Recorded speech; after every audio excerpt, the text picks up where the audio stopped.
का टॉपिक में थोड़ा सा छोटा मोटा व्यापारी, बहुत सारे बड़े जियांट मार्केट में बोलते हैं। जियांट माने बिजनेस टाइकून्स होते हैं। अगर बिजनेस से डिस्टर्बन होता है, छोटा मोटा व्यापारी डिस्टर्ब होते हैं। कैसे ना ऑनलाइन का बिजनेस आ गया मार्केट में, जियांट और बिजनेस टाइकून्स होते हैं, ज्यादा वर्किंग कैपिटल इन्वेस्ट करके कैसे बिजनेस को तेज नेस करते थे। छोटा मोटा व्यापारी कैसे दिन का जो उनका बिजनेस होता है घर संभालने के लिए, और उनको छोटा मोटा जो स्टाफ मैनेज करते हैं पैसा देने के लिए बहुत सारे दिक्कत होता है। क्योंकि हमारा एक बिग मार्केट साइज, इंडिया एक बिग मार्केट साइज है, along with population, highly densely populated area भी है। हमारा 140 करोड़ लगभग करीब पॉपुलेशन है, तो वर्ल्ड में सेकंड लार्जेस्ट है। इतने सारे बड़ा भी हमारा 7th पोजीशन में हम लोग आते हैं कि वो एरिया वाइज से हमारा एरिया भी बहुत बड़ा है, पॉपुलेशन भी बड़ा है, मार्केट साइज भी बड़ा है। तो उसमें भी छोटा मोटा व्यापारी रहते हैं, वर्किंग कैपिटल जो ज्यादा इन्वेस्ट नहीं कर पाते। तो आज उसी टॉपिक के ऊपर हम आएंगे, छोटा मोटा व्यापारी कैसे आगे बढ़ेंगे। तो छोटा मोटा व्यापारी जो रिटेल बिजनेस कर रहे हैं, तो उनके पास क्या ऑप्शन रह जाता है, उनके पास क्या ऐसा कस्टमर टच रहेगा, कस्टमर सर्विस कैसे रहेगा, कैसे वो कॉम्पीट कर पाएंगे, इसी के बारे में आज हम टॉपिक को डिस्कस करेंगे। आज का मेरा जो टॉपिक रहेगा सर,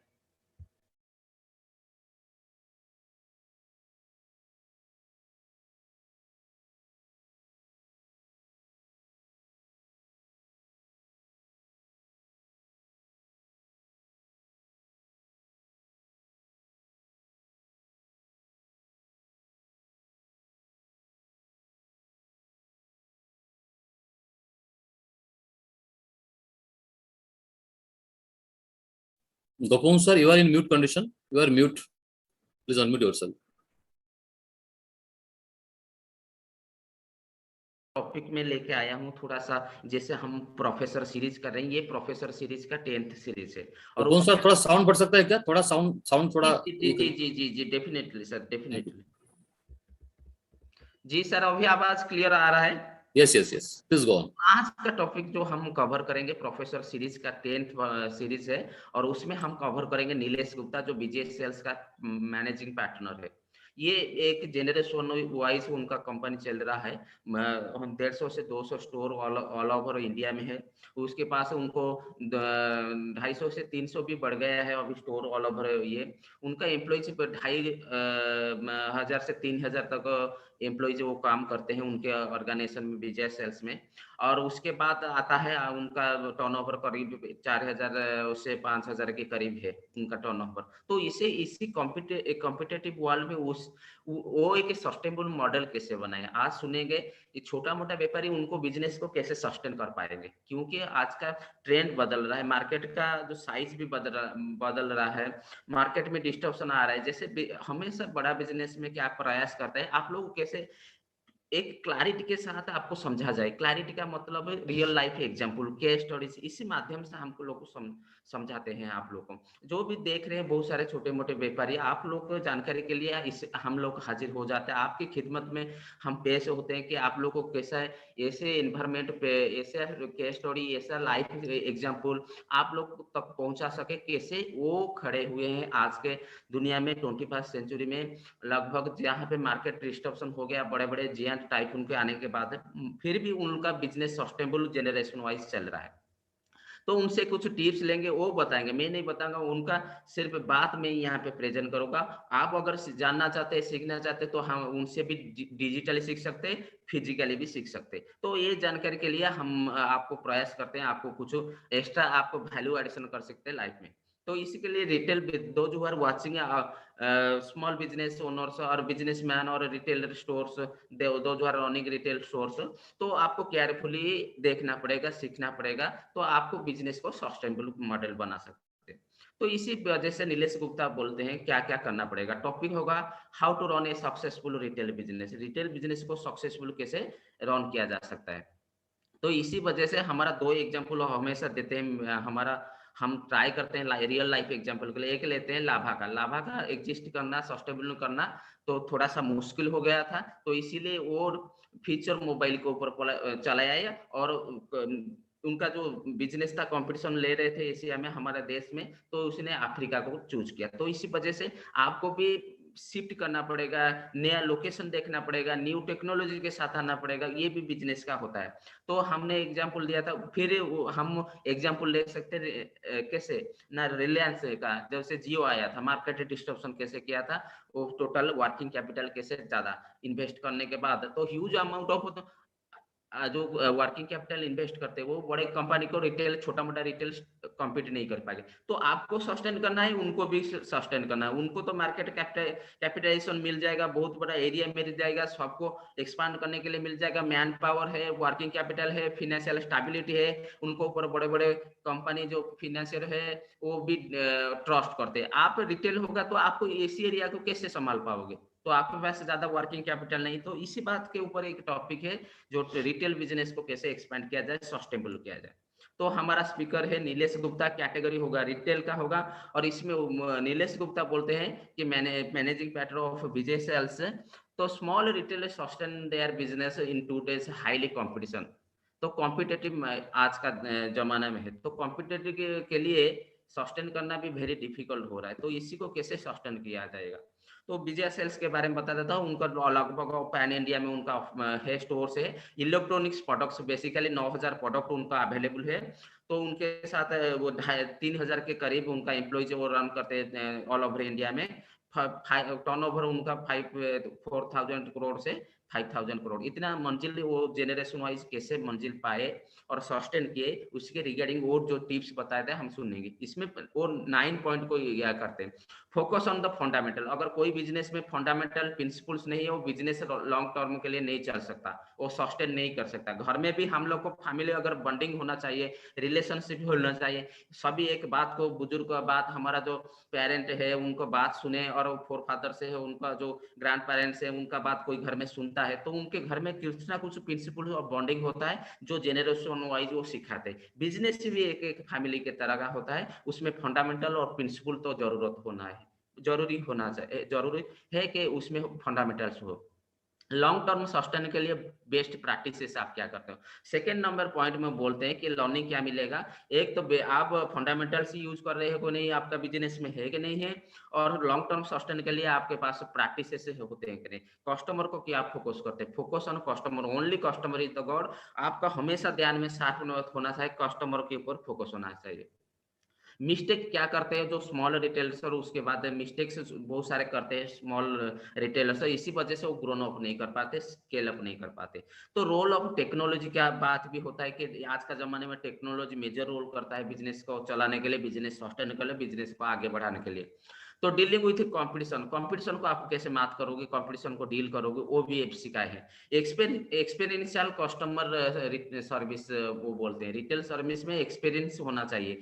अगर कस्टमर सर्विस में आप एक्सपीरियंस नहीं है, कस्टमर सर्विस में आपको कोई कहाँ पे चूक रहे हो, कस्टमर सर्विस इस इम्पैक्टफुल नहीं है, कस्टमर को आप रिटेन नहीं कर पाओगे, तो that is big problem for a small retail business. तो those who are watching us the running small retail business, तो आपको ध्यान से समझना पड़ेगा वो 9 प्रिंसिपल क्या होता है, 9 स्ट्रैटेजी क्या होता है, वो फॉलो करते हैं आज तक सस्टेनेबल है जेनरेशन वाइज।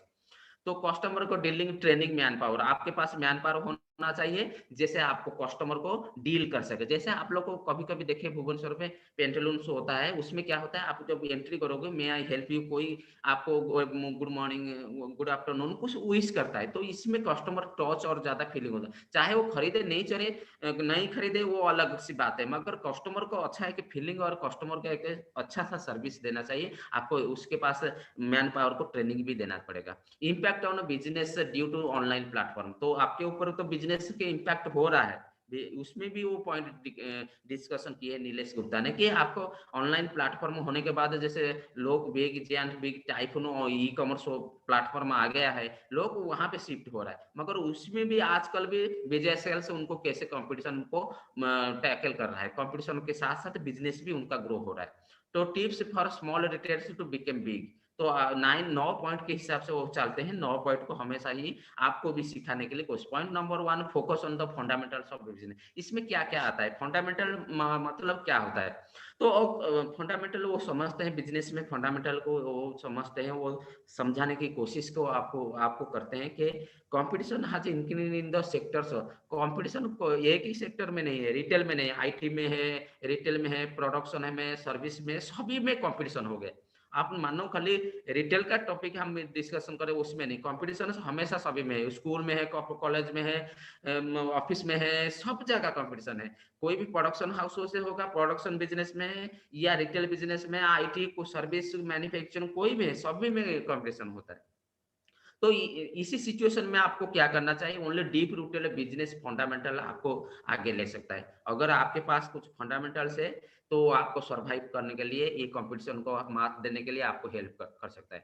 तो डीप रूटेड का मतलब देखिए, मैंने बताया कि जड़, एक ट्री जितना जड़ उनका नीचे जितना जाएगा उनका रूट, उतना मजबूत, उतना आगे बढ़ेगा, उतना स्ट्रॉन्ग, उतना भी टाइफून आए, सुपर हरिकेन आए, कुछ भी आए, उनके लिए जितना बाढ़ आए, कितना हवा आए, वो पेड़ को उखाड़ नहीं पाए। पेड़ को रूट में जैसे जाना पड़ता है, तो डीप रूटेड आपके पास फंडामेंटल होना चाहिए अगर कंपटीशन को आप मात दे सकते हैं। तो techniques can be adopted target, तो वो बताते हैं क्या क्या टेक्निक से रिटेल सेक्टर वाले करना चाहिए, वो कंपटीशन को मात दे सकते हैं। इंडिया मार्केट का साइज बहुत बड़ा है। बड़ा होने से खाली वो इलेक्ट्रॉनिक्स आपको क्या मालूम है, हावेल्स कुछ मालूम है, बड़ा कॉम्पटन ग्रेव्स मालूम है, आपको ओरिएंट मालूम है, बड़े बड़े बड़े कंपनी वो सब इलेक्ट्रॉनिक्स प्रोडक्ट बनाते हैं। और बहुत सारे ये बोलते हैं कि 2 3 4 बिग कंपनी जो है सफिशिएंट फॉर इंडिया मार्केट के लिए नहीं है। बोलते हैं कि तो जो हमको जानना है, अगर कोई जानता है कि इलेक्ट्रॉनिक प्रोडक्ट मैन्युफैक्चरिंग का रिटेल से कोई भी बिजनेस संभाल रहा है, वो जानते हैं, बड़े बड़े कंपनी का लोग प्रीफर करते हैं। तो प्रीफर करने के अफोर्डेबल नहीं, रूरल एरिया में लोग रहते हैं, अफोर्डेबल प्राइस भी होना चाहिए। तो इसी वजह से 2 3 कंपनी, बिग कंपनी पूरे इंडिया को ऑक्युपाई नहीं कर सकती, इंडिया को रन नहीं कर सकती। तो सर्वाइव के लिए आपको भी कंपटीशन देना पड़ेगा। कैसे देंगे? तो आपको देखो, service cater to the needs of the customer, आपको समझना पड़ेगा कस्टमर में क्या चाहता है, कस्टमर को क्या लुभाता है, क्या भाता है, कस्टमर क्या चाहता है। कस्टमर का एंगेजमेंट बड़ा बात है, कस्टमर को साइकोलॉजी स्टडी करना बड़ी बात है, कस्टमर को रिलेशनशिप रखना बड़ा बात है, कस्टमर को समझना भी बड़ी बात है।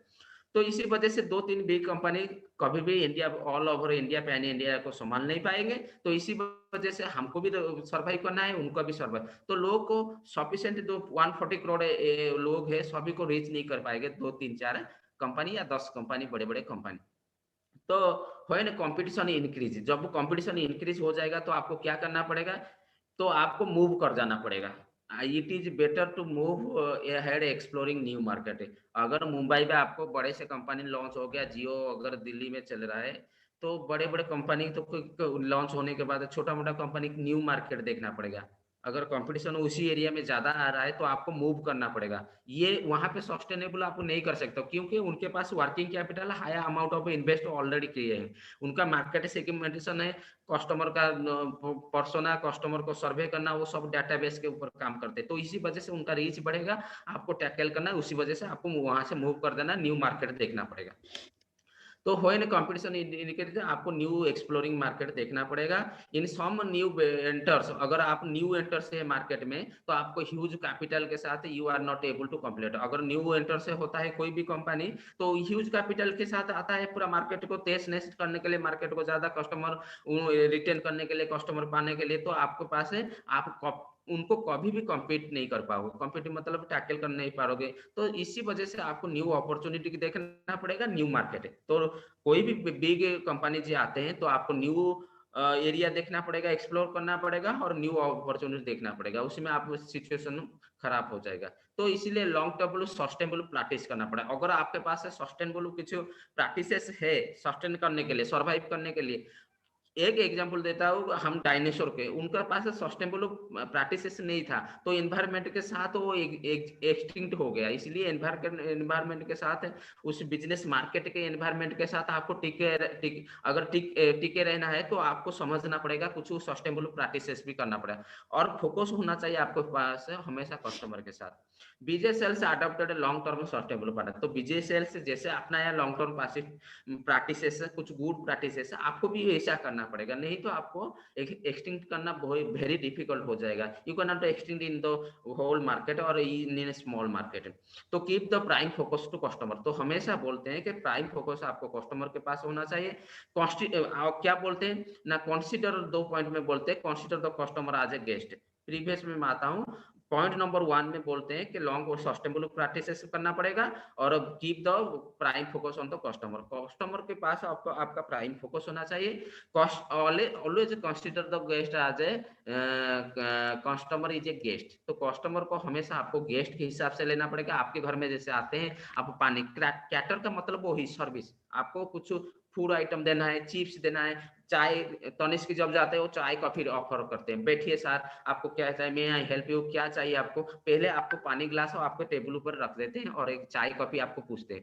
तो इसी वजह से कस्टमर को आपको हमेशा, आपके घर में जैसे गेस्ट आते हैं, हमेशा कस्टमर आपका गेस्ट होता है, तो इसी वजह से आपको कुछ सर्विस देना पड़ेगा, सर्व करना पड़ेगा। तो वो एक्सपीरियंस आपको लॉन्ग टर्म के लिए उनके साथ रिलेशनशिप होगा। रिलेशनशिप होने से आपको बिजनेस पर भी इम्पैक्ट आएगा, बिजनेस को स्केल करने में मदद होगा। Give excellent treatment.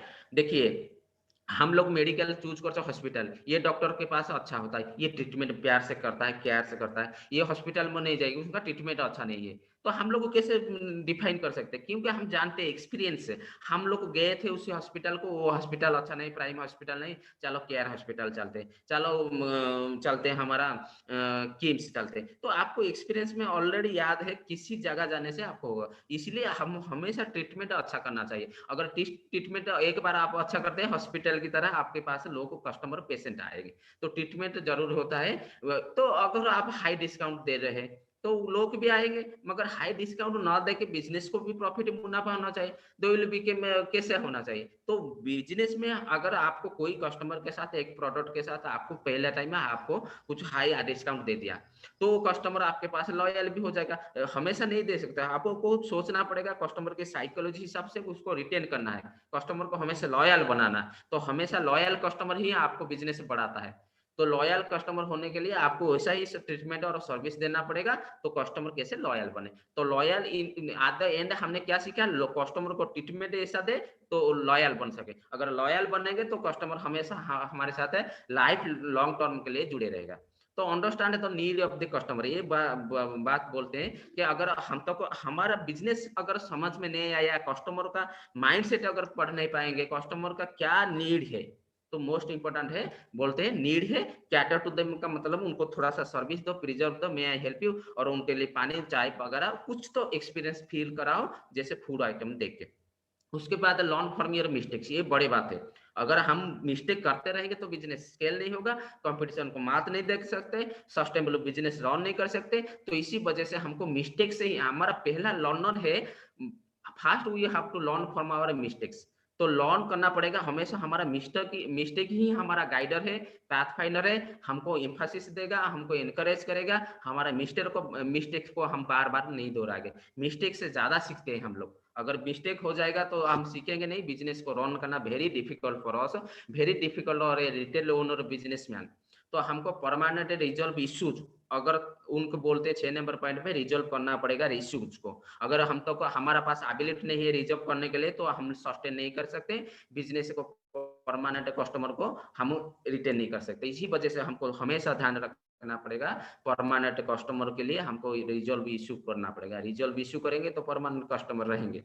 तो ब्रिंग इंप्रूवमेंट करना पड़ेगा। साइकिल हमारा चलने का साइकिल नहीं, हमारा इंप्रूवमेंट साइकिल, कहाँ पे हमारा गलती हो रहा है, कस्टमर सर्विस में हो रहा है, हम सेल्स में हो रहा है, मार्केटिंग में हो रहा है, हमारा क्या हो रहा है, कस्टमर रीच में हो रहा है, सप्लाई चेन में हो रहा है, डिलीवर में हो रहा है, किसी में हो रहा है। तो इंप्रूवमेंट साइकिल एक अपन बिजनेस में बनाइए और उसके साथ हमेशा इंप्रूवमेंट साइकिल के ऊपर काम करें। ए पॉइंट में अगर गलती हो रहा है, ए को पहले ठीक करिए, बी को पहुंचे, और सी को पहुंचे, डी को पहुंचे। अगर कहाँ पे गलती हो रहा है उसे, जैसे गाड़ी में अगर कहाँ पे पार्ट्स खराब हो जाता है गाड़ी, तो साउंड नॉइज होगा, गाड़ी स्मूथ नहीं होगा, प्रेशर हम हमेशा गाड़ी को जैसे ध्यान दें, प्रेशर, उनका माइलेज मीटर नहीं हो रहा है, फ्यूल, इसी तरह से आपको भी बिजनेस का साइकिल समझना है, साइकिल को हमेशा रखना पड़ेगा फिट एंड फाइन।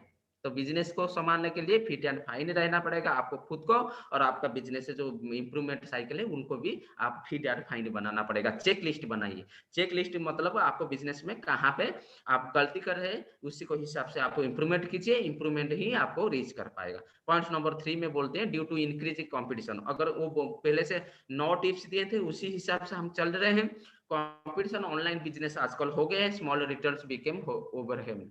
ओवरवेल्म्ड का मतलब परेशान, आप डेस्परेशन में हो, आप पूरा टेंस में हो, तो आप लोग क्या करोगे? ये ऑनलाइन में लोग फ्लिपकार्ट से खरीद लेते हैं, अमेजन हो गया, अजियो हो गया, बहुत सारे प्रोडक्ट अवेलेबल है, और दुनिया में जितने सारे प्रोडक्ट अमेजन में अवेलेबल है जितना प्रोडक्ट फ्लिपकार्ट अवेलेबल है, सिर्फ पिताजी माताजी और फिजिकल को छोड़ के सब चीज अवेलेबल है। तो आपको डेस्परेशन होगा, ओवरवेल्म पे आप लोग हो जाएंगे। कभी कभी आपके दिमाग पर प्रेशर आ जाए, क्या करें क्या करें क्या करें, कैसे बिजनेस को चलाएं, इतना सारा पैसा हुआ है, 2-4 मैन पावर रखे हैं, उनको कैसे हैंडल करें, पैसा कैसे दे, सैलरी कैसे दे। तो they think that can not be match हुई है हाई डिस्काउंट। सो आपको मैच करना पड़ेगा। हाई डिस्काउंट तो आप नहीं सकते। अगर हाई डिस्काउंट आपने कभी कभी दे दिया तो ई कॉमर्स जियांट वाले को आप हाई डिस्काउंट देते हैं, आप कितना दे सकते हैं?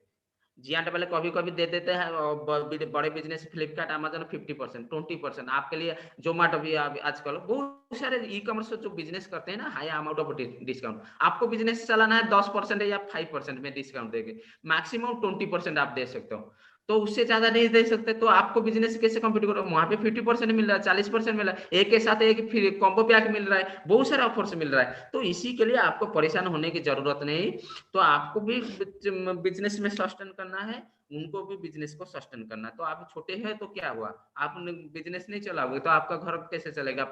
उन जो आपको जो मैन पावर 2-4-10 आदमी रखे उनको कैसे चलाएंगे? उनको सैलरी देना पड़ेगा, उनको टिप्स देना पड़ेगा, कैसे करेंगे? आपको भी बिजनेस चलना पड़ेगा।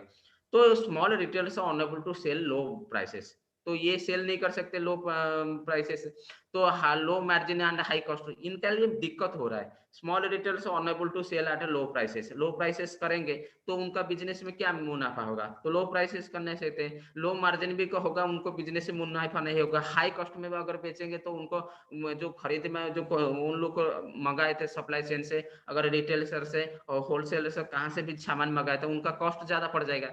तो लाते हुए टाइम तो सामान आते उनको रिटेल स्टोर में पहुंचेगा, तो उसके लिए तो पैसा लगता है, तो टैक्स भी देना पड़ेगा। तो इसी वजह से हाई कॉस्ट के ऊपर अगर ये 3 चीजें अगर ठीक से नहीं चल पाएगा तो आपको बिजनेस भी डिफिकल्ट हो जाएगा। तो वो बोलते हैं कि हम लोग को unable cater their existing regular customer, हम लोग को सर्विस ठीक से नहीं कर पाते। फूड हुआ कोई भी, जैसे बोलते हैं हमारा बेवरेज सिस्टम, बेवरेज का मतलब होता है जाते हो सिनेमा हॉल में बेवरेज जोन होता है, तो उसमें क्या होता है, कुछ कुछ स्पाइस होते हैं, आइटम्स होते हैं, उनको भी देना चाहिए। कस्टमर छोटे बच्चे होते हैं उनका चॉकलेट ऑफर से, कोई बड़े बुजुर्ग आते हैं चाय कॉफी उसके साथ ही, उनको कस्टमर को रेगुलर कस्टमर को आपको पहचाना पड़ेगा, उनके लिए एक्स्ट्रा सर्विस जोन आपको देना पड़ेगा। तो उसी वजह से आपको बिजनेस भी आपको रन हो सकता है, सस्टेनेबल कर सकते हो। और बोलते हैं small retails to don't build relationship for, छोटे छोटे व्यापारी क्या करते हैं रिटेल बिजनेस से लॉन्ग टर्म रिलेशन से नहीं बनाते, लॉन्ग टर्म रिलेशन नहीं बनाते। जैसे कूपन कार्ड हो गया, बर्थडे में इश्यू हो गया, उनके साथ टेलीफोनिक बात करना, घर में तबियत खराब हो जाता है, उनके साथ कोई भी होगा, उनके साथ छोटा मोटा रिलेशन मैसेजिंग थ्रू, उनके बर्थडे के थ्रू, सेरेमनी के थ्रू आपको प्रेजेंटेशन देना पड़ेगा, उनके पास पहुंचना पड़ेगा। अगर पहुंचने में दिक्कत हो रहा है तो उसको पास क्या होगा, तो एक रिलेशनशिप बिल्ड करिए। जो आपके छोटे व्यापारी देख रहे हैं रिटेल बिजनेस, आपको मुनाफा होगा, आपको सस्टेन कर सकते हो। इंपॉर्टेंट थिंग इज दैट आपको सस्टेन करना पड़ेगा। Today's world is e commerce world, तो ई कॉमर्स में सस्टेन करने के लिए आपको रिलेशनशिप के ऊपर काम करना पड़ेगा। तो आपको कोई ध्यान रखना पड़ेगा, कोई भी कस्टमर प्रॉपर्ली आता है तो let them return empty handed. कोई भी कस्टमर को आपको कुछ भी सामान दे, देखो एक स्टोर में जाना है रिटेल को, आपको बिस्कुट दो या चॉकलेट कुछ भी चीज लेके जाए, एम्प्टी हैंडेड उनको लौटाना नहीं पड़ेगा। अगर खाली हाथ में जाएगा कस्टमर, आने से क्या फायदा आपको? कस्टमर से आया आपको, उसने आपको उनको रिटर्न नहीं कर पाएगा, उनको कुछ सेल नहीं दे पाया, कुछ प्रोडक्टिविटी नहीं ला पाए, तो आपको कुछ सस्टेन करने के लिए, आगे बढ़ने के लिए प्रॉब्लम होगा। तो स्मॉल रिटर्न रिलेशनशिप नहीं बनाते, they are running after big amount of transaction.